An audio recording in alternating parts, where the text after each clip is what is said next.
Add 5 miles an hour to your clubhead speed in 4 weeks, because that's exactly what I've done following the 8-week speed training program on my app. In my last speed training session, I managed to achieve 126 mile an hour clubhead speed in my 100% set. This is up 5 miles an hour from my 121 mile an hour clubhead speed 4 weeks ago. However, what I noticed, which you may notice as well, is certainly when you're doing your 100% speed set, you'll notice a drop off in potential speed towards the end of repetitions. This is just a perfect example of fatigue kicking in, and where you either need longer rest periods between each shot or after 3 or 4 shots hit. However, sometimes, even with longer rest, the fatigue has hit a level where you can't recover. So you'll keep continuing to do your speed training, but you'll see a 5% drop off roughly, and that's just an example of when you need to stop. In this video, I'm going to go through weeks 3 to 4 of my training, showing how the exercise has evolved from the first 2 weeks and what I've noticed when doing sessions. So the first exercise, the hip mobility, we've gone from a raised pigeon stretch into a 99 crossover that's going to be a little bit more dynamic, a little bit more advanced to get the hips more mobile.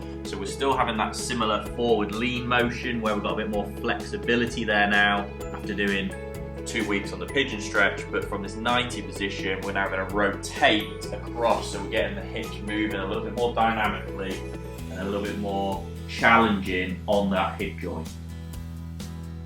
Next, we're moving into the split stance rotation. We've gone from a resistance band to a lightish dumbbell. Now this is going to be quite a big step up, because with the dumbbell, when we rotate, obviously the weight of the dumbbell is getting away from the center of gravity, so that means the stability through the lower half and the core is challenged to a much higher extent, whereas with the resistance band we're just focusing a little bit more just on mobility.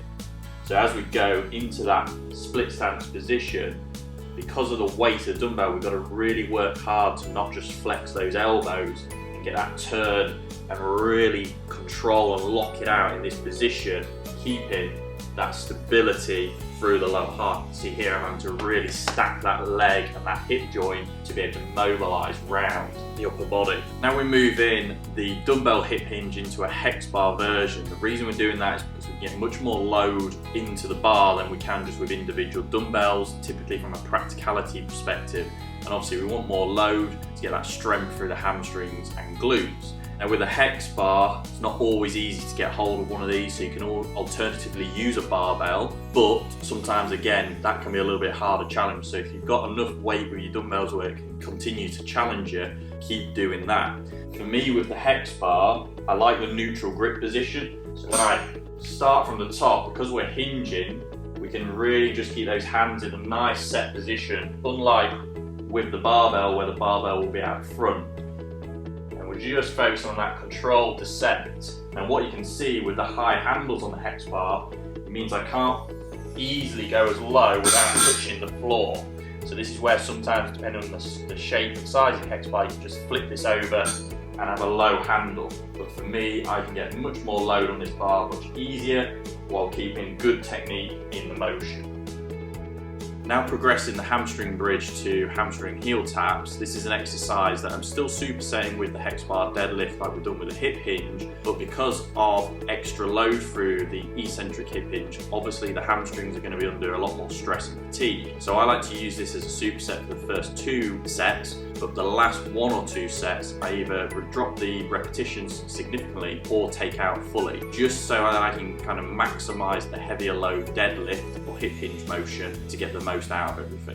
Moving into a raised resisted push-up from the floor push-up variation. Now for me, my push-ups full depth on the floor are to a good quality now, and that means I've got the strength and the power to be able to move on to this, whereas you might feel that you're not quite at full depth or you struggle to get the repetitions already set. So it might be best just to stay to normal push-ups, and if you do slowly transition to this, start with a really light band or even a slightly higher raised position. Moving on from the stagger stand single arm row, we're going to go into a bent over alternating dumbbell row. Now the reason you're utilising this version is it's putting a little bit more stress through the core muscles, so you're having to stabilise through the upper body and trunk. It's also in more of a hip hinge motion where those hamstrings and glutes are being loaded in some capacity. Now with this exercise, you might find it quite hard to load and control to a more maximal state.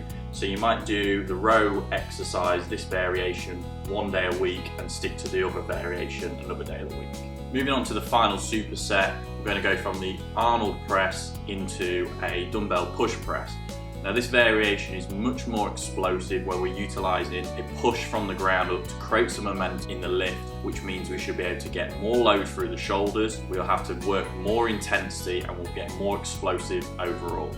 Final exercise of the routine, we're going to go from a box jump to a hands on hip counter movement jump. In some ways this is quite a similar exercise outcome. The difference is with the hands on the hips, it means we have to create a much more explosive power through the legs only. We don't create that momentum through the arms like we can do with a box jump. We also will be landing technically from a greater height. The box obviously breaks up that jump.